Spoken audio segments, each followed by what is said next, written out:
विद्यार्थियों, अभी तक हमने महत्वपूर्ण निर्णयों के अंतर्गत महत्वपूर्ण न्यायालय निर्णय सम लीडिंग केसेस के अंतर्गत किंगस्टन कॉटन मिल्स एवं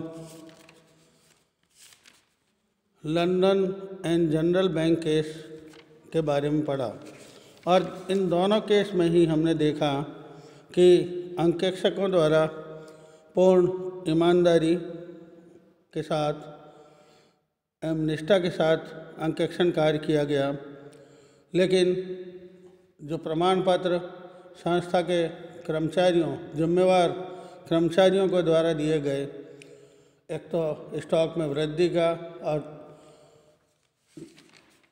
किंगस्टन कॉटन मिल्स में जो मैनेजर था उसमें स्टॉक में गड़बड़ी की और London and general bank case के अंतर्गत उनके द्वारा बिना जमानत के ऋणों का निपटारा किया गया और जो ब्याज प्राप्त हुआ वह प्राप्त नहीं हुआ था और उसके पश्चात भी लाभांश की घोषणा की गई और लाभांश की घोषणा से संस्था की पूंजी में से लाभांश का भुगतान किया गया।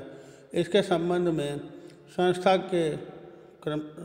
के संचालकों द्वारा अंकेक्षकों पर मुकदमा दायर किया गया, वाद दायर किया गया, परंतु न्यायालयों के द्वारा स्पष्ट रूप से कहा गया कि चूंकि अंकेक्षक द्वारा उचित सावधानी एवं चतुराई से कार्य किया गया है और अंकेक्षक का कार्य है कि वह संस्था में कार्य कर रहे कर्मचारियों के प्रमाण पत्र पर विश्वास करे, तो ऐसी स्थिति में अंकेक्षक को दोषी नहीं माना गया और उनसे कोई वाद के अंदर कोई वसूली नहीं की गई। इसी के तहत एक अगला मुकदमा विद्यार्थियों आयरिश वूलन कंपनी बनाम टाइसन एवं अन्य 1900 ये मुकदमे हैं, ये दायर किया गया। आयरिश वूलन कंपनी बनाम टाइसन एवं अन्य 1900। तथ्य क्या थे विद्यार्थियों? हम सबसे पहले तथ्यों के बारे में अध्ययन करेंगे। उधार पर खरीदे गए माल को स्टॉक में शामिल कर लिया गया, लेकिन बीजकों का लेखा नहीं किया गया। कहने का तात्पर्य जो माल उधार पर खरीदा गया उनको स्टॉक में तो शामिल कर लिया गया, लेकिन जो इनवॉइस है उसको इंदराज नहीं किया गया। इस प्रकार से स्टॉक को अधिक मूल्य पर दिखाया गया और व्यापारिक दायित्वों को कम मूल्य पर दिखाया गया। अब आप देखिए क्या वैल्यूएशन ऑफ स्टॉक तो क्या हो गया, बढ़ गया, और जबकि जो दायित्व थे, क्रेडिटर्स थे जो जिनको के भुगतान किया जाना था वो कम रह गए, कम हो गए। ऐसी स्थिति के अंतर्गत डूबत ऋण के संबंध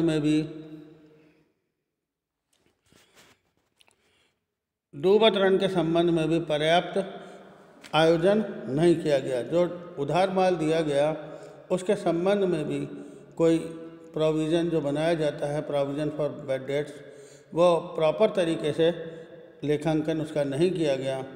इस कारण से लाभांश की पूंजी में से वितरण हुआ और अंकेक्षकों पर लापरवाही का अभियोग चलाया गया। तो ये भी वही मामला है जिसके अंतर्गत स्टॉक को तो बढ़ा दिया गया। स्टॉक को बढ़ाने से क्रेडिटर्स, जबकि इनवॉइस के अंदर इंदराज न करने के कारण क्रेडिटर्स बढ़े नहीं। स्टॉक के बढ़ने से क्या हुआ कि लाभ उत्तरोत्तर बढ़ गए। लाभ उत्तरोत्तर बढ़ने से संचालकों ने साधारण सभा में लाभांश की घोषणा कर दी, लाभांश का वितरण कर दिया गया और provision for bad debts proper तरीके से नहीं बनाया गया, जिसके कारण जो लाभांश का भुगतान किया गया वह भुगतान पूंजी में से, आउट ऑफ कैपिटल में से वितरण हुआ और इसके लिए भी अंकेक्षक को लापरवाही के लिए दोषी ठहराया गया और उस पर अभियोग चलाया गया। अब निर्णय के संबंध में जो वाद किया गया उसमें जो निर्णय दिया गया, निर्णय दायित्वों को कम मूल्य पर दिखाने के संबंध में न्यायालय ने अंकेक्षकों को हर्जाने के लिए दायी ठहराते हुए कहा कि यदि लेनदारों से हिसाब का विवरण मांग कर खातों की जांच की जाती तो कपट पकड़ में आ सकता था।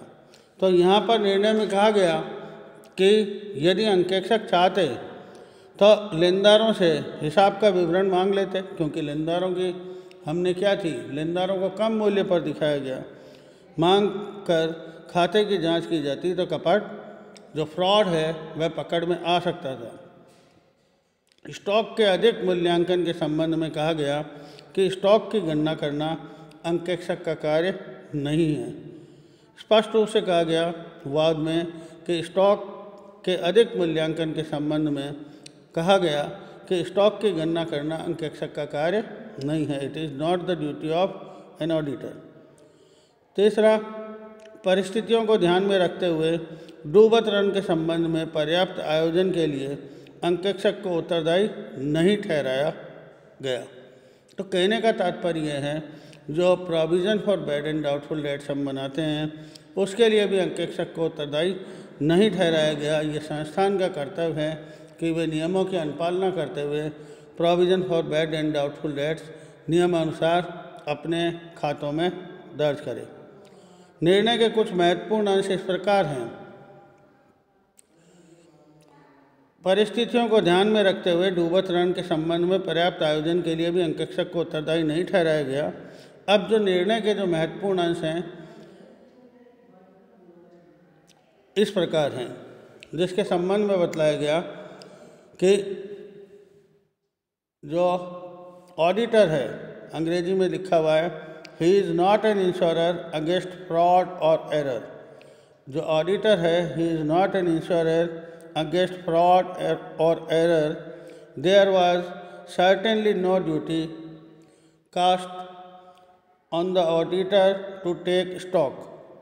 I am of opinion that if due care and skill had been exercised in the carrying over and the separation of invoices, the error would have been discovered.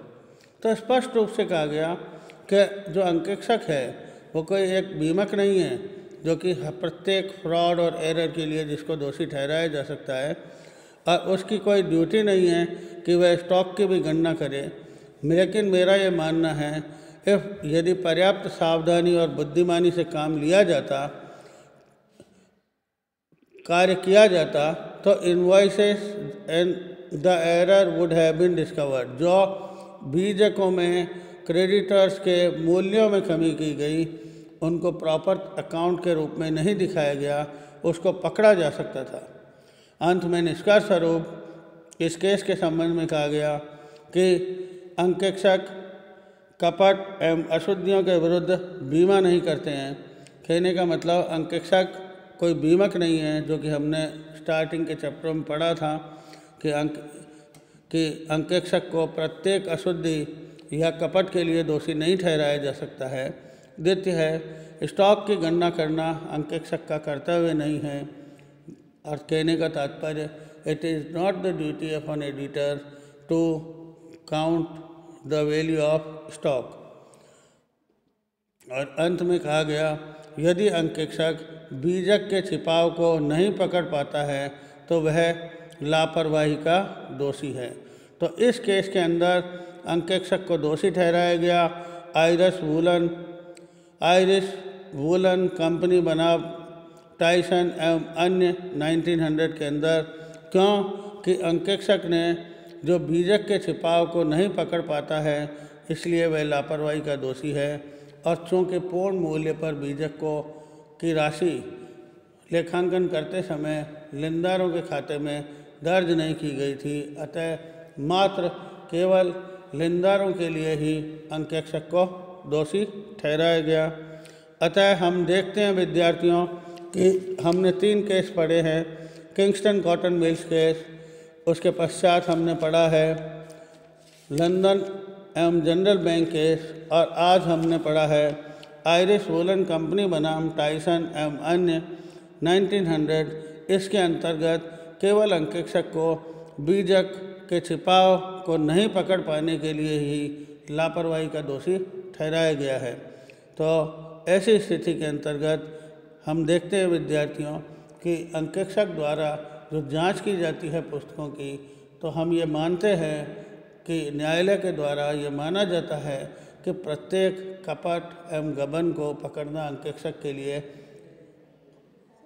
अंकेक्षक के द्वारा प्रत्येक कपट एवं गबन को पकड़ा जाना संभव नहीं है, लेकिन फिर भी उचित सावधानी से कार्य करते समय यदि अंकेक्षक के द्वारा भी कोई लापरवाही बरती जाती है तो ऐसी स्थिति में इस कार्य के लिए अंकेक्षक को दोषी ठहराया जा सकता है। तो यहाँ मात्र अंकेक्षक को केवल इसलिए दोषी ठहराया गया कि उसके द्वारा जो बीजक में छिपाव था उसको पकड़ा जा सकता था, अर्थात जो क्रेडिटर कम मूल्य पर दिखाए गए थे उसको पकड़ सकता था, इसके लिए उसे दोषी ठहराया गया।